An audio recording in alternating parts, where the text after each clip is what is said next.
హైడ్రా అధికారులు, రెవెన్యూ అధికారులు. అంటే ప్రధానంగా ఇక్కడ నోటీసులు ఇచ్చేది రెవెన్యూ అధికారులు, చర్యలు చేపట్టేది మాత్రం హైడ్రా అధికారులు. అయితే రెవెన్యూ అధికారులు నోటీసులు ఇచ్చిన నేపథ్యంలో బస్తీ వాసులు తీవ్ర ఆగ్రహం వ్యక్తం చేస్తున్నారు.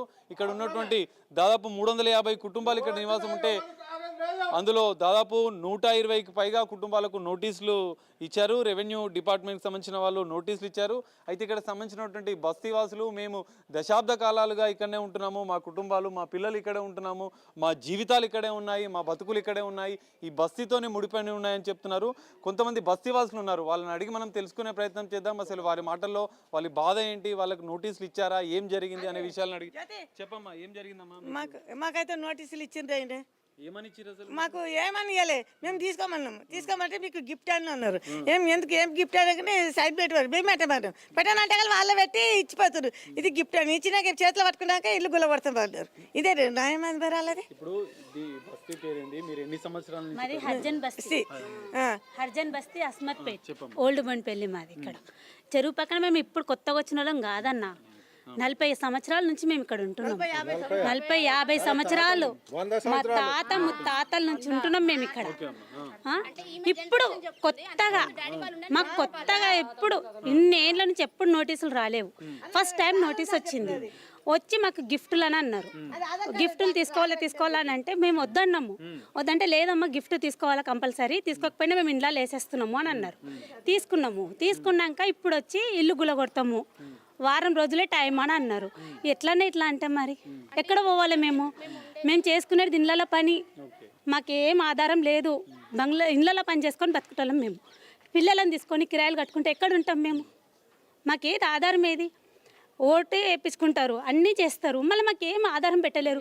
ఇప్పుడు వచ్చి సడల్న ఇల్లు తీసేస్తామంటే మేము ఏం కావాలి? మా పరిస్థితి ఏంది మరి? ఇప్పుడు మేము ఎక్కడ పోవాలా?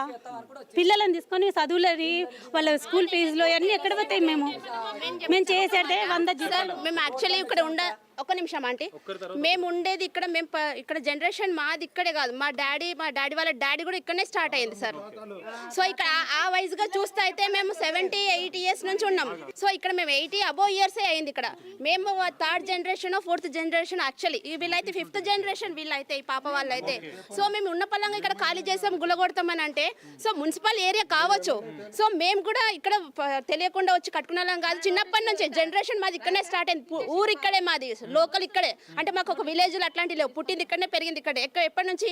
మా తాత కాలం నుంచి. సో ఇప్పుడు ఉన్న పలంగా వచ్చి గులగొడతా అని చెప్పేస్తే మేము ఎటు పోవాలి సార్? మరి మాకు ఆధారం ఏంటి? సో మేము ఇప్పుడు గులగొడతా, మాకు కొంచెం భయం వేస్తుంది అన్న. అంటే మేము ఉండేదే ఇక్కడ, ఇల్లు ఆధారమే మాకు, ఇంకా ఆస్తులు పాస్తులు ఉన్నాయనేది లేదు. ఉంటే ఇల్లు మేము కొంచెం ఫెసిలిటీ మాకు ఏంటంటే ఒక సొంత ఇల్లు ఉంది, కిరాయి తప్పుతుంది. ఇప్పుడు అది కూడా మాకు ఉన్న ఇల్లు కూడా తీసేస్తా అంటే మేము ఎక్కడికి వెళ్ళాలి? సో గవర్నమెంట్ ప్రజాపాలన, గవర్నమెంట్ ఏం ప్రజాపాలన సార్?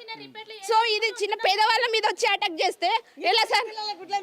చెరువులలో ఇల్లు కట్టుకోరు అనేది వాళ్ళు అంటున్నారు. మీరు ఎంతో అంటే కొన్ని కూల్చివేతలు కూడా, కొన్ని చోట్ల కూల్చివేతలు జరుగుతాయి. ఒక ప్రభుత్వాన్ని కోరేది ఏంటంటే మేము, సరే మీరు ఇది మున్సిపల్ ఏరియా అంటున్నారు, సో మా తాతల కాలం నుంచి గవర్నమెంట్ లేదా అండి?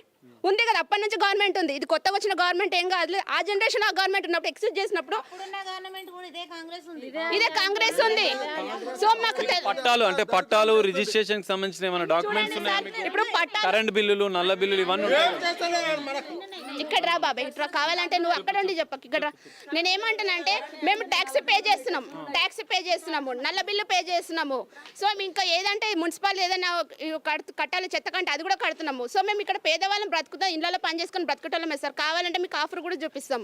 మాకేందంటే మేము సొంత ఇళ్ళని గుల్లగొట్టేస్తే మేము ఎక్కడ వాళ్ళు మీరే చెప్పారు. మీ ప్రజాపాలన మాకు ఏం చెప్తుంది? ఎక్కడ పంపించాలా? ఓకే, ఇక్కడ అంటే కొంతమంది ఒక పెద్దమ్మ ఆమెకు సంబంధించినటువంటి ఒక డాక్యుమెంట్ తీసుకొచ్చింది. దాదాపు ఓటర్ గుర్తింపు కార్డు, అంటే వీళ్ళకి సంబంధించినటువంటి ఓటర్ ఐడి కార్డు 1988 సంవత్సరం నుంచి మేము ఇక్కడే ఉంటున్నాం. ఈ వార్డు సంఖ్యతో పాటుగా మేము ఓట్లు వేస్తున్నాం ఇన్ని సంవత్సరాలుగా అంటూ వాళ్ళకి సంబంధించినటువంటి ఓటర్ ఐడి కార్డు తీసుకొని చూపిస్తుంది. ఆమె చూపిస్తున్న పరిస్థితి. దగ్గర 130-150 వరకు ఇక్కడ ఉన్నాము. ఇక్కడ 70 ఏళ్ళ నుంచి 80 ఏళ్ళ వరకు కూడా ఉన్నారు, అంతమంది నుంచి ఉన్నారు. ఇప్పుడు వచ్చి మేము గుళ్ళగొడతాం చేస్తామంటే నెల కిరాయి కడతాడా మాకు? ఇక్కడ ఉన్నందుకు కరెంటు బిల్లు, నల్ల బిల్లు అన్ని కంటిన్యూగా కడుతున్నాం, అన్ని చేస్తున్నాం. ఇప్పుడు రాత్రి పూట కూడా మేము నిద్ర పోతలేము, ఏ రాత్రి ఏ మిషన్ వస్తుందో అని భయపడుతున్నాం. మేము వచ్చి ఇల్లు గుళ్ళగొడతామంటే ఇప్పుడు వచ్చి ఇల్లు గుళ్ళగొడతామంటే ఒక్క నిమిషం అన్న, ఇప్పుడు వచ్చి ఇల్లు గుల్ల కొడతామంటే ఏమన్నట్టు సార్? ఎంతో మంది వచ్చిపోయినరు, రాజకీయాల్లో ఎంతో మంది వచ్చిపోయారు. వాళ్ళు ఎవరి నోట్లకి వెళ్ళి రాంది, ఈయన నోట్లకి వెళ్ళి ఎందుకు వచ్చింది? ఇక్కడనే ఎందుకు పడ్డది? గుల్ల కొడతామన్నారు కాబట్టి ఇప్పుడు గతంలో ఉన్న ప్రభుత్వం అంటే ఎమ్మెల్యేలు వాళ్ళు కార్పొరేటర్స్ ఉన్నారు, వాళ్ళు మీకు ఏమైనా హామీ ఇచ్చిరా? వాళ్ళు ఏం చెప్పారు? ఏం రాలేదండి. ఓట్ల గురించి ఒక్క నిమిషం బాబాయ్, వస్తుండే ఓట్ల గురించి వస్తుండే మాట్లాడుతుండే. సరే మేము ఓట్లు వేసామని మేము గొర్రెల్లాగా నమ్మి మేము ఓట్లు వేసినాం. గొర్రెల్లాగా పట్టాలు ఇచ్చిరా మీకు? దీనికి సంబంధించిన పట్టాలు గిట్టాలు అన్ని ఉన్నాయి సార్, మేము అందరం చూపిస్తున్నాం కదా, అన్ని చూపిస్తున్నాం. ఆగండి బాబాయ్, ఓ రాత్రి పూట నిద్ర పోతలేము, ఇంట్లో వండుకుంటలేము, పండుకుంటలేము. ఏ రాత్రి వచ్చి గుల్ల కొడతారో మాకు అర్థం అయితలేదు. వాళ్ళే సైన్లు పెడుతుండ్రు, ఇచ్చి వెళ్ళిపోతుండ్రు, లేక తీసుకోకపోతే తీసి మొహానికి కొడుతుండ్రు. అట్లా ఏమన్నట్టు అంటే మేము సైన్లు పెట్టకపోయినా నోటీస్ ఇచ్చినప్పుడు అధికారులు తీసుకొని వచ్చినప్పుడు మీరు వాళ్ళని నిలదీసిరా? అడిగిరా వాళ్ళని మాకెందుకు ఇస్తున్నారు? ఏమంటారు తెలుసా సార్? మా డ్యూటీ మేము చేస్తున్నాం, మా బాధ్యత ఏమో మేము చేస్తున్నాం అమ్మా, మీరు పోయి పెద్దోళ్ళని అడుకో అంటే వాళ్ళు డైరెక్ట్ గా రానిస్తారా సార్ మమ్మల్ని? అట్లా రానిస్తే మేము గల్ల పట్టుకొని అడుగుతాం సార్, గల్ల పట్టుకొని అడుగుతాము. మా కడుపులు గాలున్నాయి, మేము రూపాయి కట్టుకున్న వాళ్ళంతా వీళ్ళంతా ఎటని పోతాం, ఎటని చేస్తాం. చిన్న పిల్లలు వాళ్ళ స్కూల్ ఏం కావాలా? రాత్రి అయితే కష్టానికి పోయేసి వచ్చి వండుకుంటాం సార్. మేము ఏం చేయాలో మేము చెప్పండి, ఎవరి మీద మొత్తుకోవాలా? వాడంటాడు వాళ్ళకి చెప్పండి అంటాడు, వాడంటాడు ఇంకోళ్ళకి చెప్పమంటాడు. ఎంతగానో చెప్పుకుంటా పోవాలా మేము? చెప్పండి సార్. ఇది అంటే వాళ్ళ యొక్క జీవితాలు, వాళ్ళ బతుకులు కూడా ఈ బస్తీతోనే ముడిపడి ఉన్నాయని చెప్తున్నారు. కన్నీరు మున్నీరు అవుతున్న పరిస్థితి. తమ పిల్లలు చదువు ఇవన్నీ వాళ్ళ కుటుంబ సమస్యలన్నీ, ఎన్నో సమస్యలు ఉన్నాయి. ఇప్పుడు మేము కొట్టుమిట్టాడుతున్నామని చెప్తున్నారు. మరికొంతమంది ఉన్నారు, వాళ్ళని అడిగి తెలుసు. కాదు మీకు గెలిచినాక ఎప్పటి నుంచో నోటీసులు గిటీసులు అన్ని ఉన్నాయి. అవి నోటీసులు తెచ్చి ఇళ్ళలో వాడేసిపోయాడు, ఇళ్ళలో మీరు ఎక్కువ కానీ ఇళ్ళలో వేసిపోయారు నోటీసులు. అక్కడికి అన్ని కట్టుకుంటూ వస్తున్నారు, కరెంట్ బిల్లు, నల్ల బిల్లులు అన్ని వాడుతూనే ఉన్నాం. టెక్స్ కాడికెళ్ళు ఉన్నాయి అన్ని ఉన్నాక ఇప్పుడు కూడా పడతానంటే మేము ఎట్లా పోతామన్నా? ఎక్కడ ఇల్లు లేవు, పెగ్గల ఇల్లు ఉన్నట్టు పెగ్గల ఇల్లు ఉన్నప్పటి నుంచి అవి అన్నలో అయితే అప్పటి నుంచి ఉన్నాయి, చాలా సంవత్సరాల నుంచి ఉన్నాం. కూల కొడతా ఎట్లా అనిపోతాం?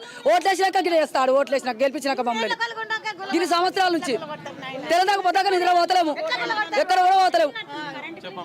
మాకు ఇన్ని రోజులు ఉన్నాయి కానీ ఓటేమో వచ్చి కానీ నోటీసులు కానీ ఏది కానీ మాకు రాలే. మేము కూలో కాలం నెల వేసుకొని బతికినాము. ఇప్పుడు ఏదో అప్పో లోన్ తీసుకొని ఇల్లు కట్టుకున్నాము. ఇప్పుడు ఇల్లు తీసుకుంటే మేము ముక్కుటామా? మా ఇల్లు మాకు కాపాడరు సార్, అంతే. మాకు జాగలొద్దు, మాకేమొద్దు. మా ఇల్లు మాకు 30 సంవత్సరాలు అయింది. పైసలు పెట్టి కొనుక్కున్నాం, ఈ ప్రాపర్టీ ఉంటుంది అని నమ్మకంతో కొన్నాం. రిజిస్ట్రేషన్ అయింది, ట్యాక్సీలు పే చేస్తున్నాం, కరెంట్ బిల్లు ప్రతిదీ పే చేస్తున్నాం గవర్నమెంట్ కి. ఏది పే చేయకుండా లేము, వాళ్ళే